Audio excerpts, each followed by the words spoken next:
اور اللہ کا وعدہ سچا ہے، اللہ کا وعدہ حق ہے، میں اس کی نعمت بڑھا دیتا ہوں، اور میں نے دیکھا ہے اللہ نے اس کی نعمتوں کو بڑھا دیا ہے۔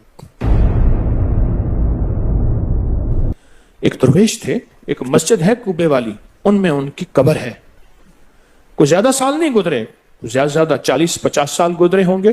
وہ جب دنیا سے فوت ہو گئے تو ان کی دل کی دھڑکن بہت تیز تھی، دل زندہ ہے کہ نہیں فوت ہو گیا۔ ڈاکٹر کو بلایا، اس نے کہا جی جسم سارا فوت ہو گیا ہے۔ اس نے کہا دل، انہوں نے کہا دل نہیں مرا۔ میں ان کی قبر پہ کبھی کبھار جایا کرتا ہوں، ایک مسجد کے ایک کونے میں ہے، وہ دل زندہ تھا، دھڑک رہا تھا۔ آخر طے ہوا یہ دل زندہ ہی رہے گا، اس اللہ کی امانت کو لحد میں پہنچا دو۔ وہ دل زندہ کیوں تھا؟ اس شخص کے، اس درویش کے کچھ معمولات ہیں، میں بتاتا ہوں۔ وہ کبھی وضو کا پانی ضائع نہیں کرتے تھے، وضو اہتمام سے کرتے تھے، تھوڑے پانی سے وضو کرتے تھے، مسواک استعمال کرتے تھے۔ وہ ہر وقت بندہ ذکر کرتا تھا، اور کبھی سورت ملک نہ پڑھی ہو اور سوئے ہوں، سورت ملک یاد کی، پھر یاد کی، پھر یاد کی سورت ملک، اور کبھی اور درود پاک کا اہتمام کرتے تھے۔ لیکن پڑھتے کیسے تھے؟ آج ایک درود پاک پڑھنے کی ادا مجھ سے سیکھ لیں اور مجھے سکھا دیں، ہم سب سیکھنے والے ہیں۔ رسول اللہ صلی اللہ تعالی علیہ وسلم کا، میرے کملی والے کی اداؤں کا استحضار کرتے ہوئے، میرے حضور کی وفاؤں کا، میرے حضور کے احسانات کا، احسانات ساری کائنات کے جتنے بھی ہیں ان کے احسانات ہیں۔ میرے حضور کے جو احسانات ہیں ان سے بڑھ کے کوئی احسان نہیں۔ کسی نے امام زید سے پوچھا، جن کے نام پہ زیدی سادات ہیں، وہ ڈوب کے کچھ پڑھ رہے تھے، بہت ڈوبے ہوئے۔ کسی نے پوچھا کہ آقا کیا پڑھ رہے تھے؟ فرمایا درود پاک پڑھ رہا تھا۔ اور پوچھا کہ حضرت یہ ڈوب کے کیا؟ کہا اپنے بڑوں کے احسانات کا استحضار تھا کہ انہوں نے ہم پہ احسان کیا۔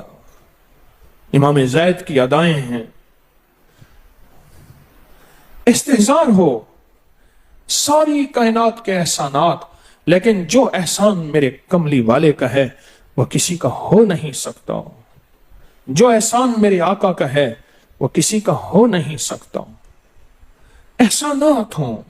اچھا، پہلے تصور میں آئیں گے، پہلے زبان پہ، پھر تصور پہ، پھر توجہ پہ، اور پھر ایک وقت ایسا آئے گا، ایسا محسوس ہوگا کہ میرا حضور ہے، ان کے ہاتھ مبارک ہیں، حوض کوثر کا پیالہ ہے، وہ مجھے دے رہے ہیں، میں پی رہا ہوں، اور اس کا ذائقہ میری زندگی میں کبھی جائے گا ہی نہیں۔ ایسا ہوتا ہے، جن کے ساتھ یہ بیتی ہے بات، ایسا ہوتا ہے، اور 100% ہوتا ہے، اور 100% ہوتا ہے، ایسا ہوتا ہے۔ مشق کرتے کرتے آپ اس مقام تک پہنچ جائیں گے، مشق کرتے کرتے اس مقام تک پہنچ جائیں گے، خود محسوس ہوگا اور جاگتی آنکھوں سے محسوس ہوگا۔ اور مشق کرنی ہے حضور کے احسانات کو سامنے رکھ کے۔ ایک تصویر تو درود پاک پڑھ لیا کریں زندگی میں، روز ایک، چاہے زندگی یعنی دن میں کسی وقت بھی صبح شام پڑھ لیں، بہتر ہے، ورنہ ایک تصویر ایسی جس میں حضور کے احسانات ہوں کہ یا رسول اللہ آپ کی برکت سے آج میری پیشانی سجدوں میں ہے، یا رسول اللہ آپ کی برکت سے آج میں آپ سے مانگنے والا، آپ کے رب سے مانگنے والا ہوں، اور اس کے غیر سے مانگنے والا نہیں ہوں۔ یا رسول اللہ آپ کی برکت سے میں قرآن کا حامل ہوں، سجدوں کا حامل ہوں، نماز کا حامل ہوں، اور آپ کی برکت سے یہ ملا مجھے نیکیاں، یہ عبادتیں، یہ سعادتیں، یہ راحتیں، یہ رحمتیں، یہ برکتیں، یہ خیریں ملی یا رسول اللہ آپ کی برکت سے۔ ایک تصویر ایسی ہو جس میں میرے آقا کے احسانات کا سخت ترین تصور ہو، سخت ترین خیال ہو، اور سخت ترین استحضار۔ ایک تصویر ایسی ہو۔ اچھا، پہلے یہ تصور میں بات آئے گی، پھر تصور بڑھتا چلا جائے گا، پھر یہ تصور ترقی کی راہیں اختیار کرے گا، پھر یہ ترقی اور آگے بڑھے گی۔ بڑھتے بڑھتے ایک وقت ایسا آئے گا کہ احساس ہوگا کہ حضور سامنے تشریف فرما ہے اور میں آقا کے قدموں میں بیٹھا ہوں۔ آنکھوں سے، جاگتی آنکھوں سے جلوے نظر آئیں گے، جاگتی آنکھوں سے نقشے نظر آئیں گے، جاگتی آنکھوں سے دیدار مصطفیٰ نصیب ہو۔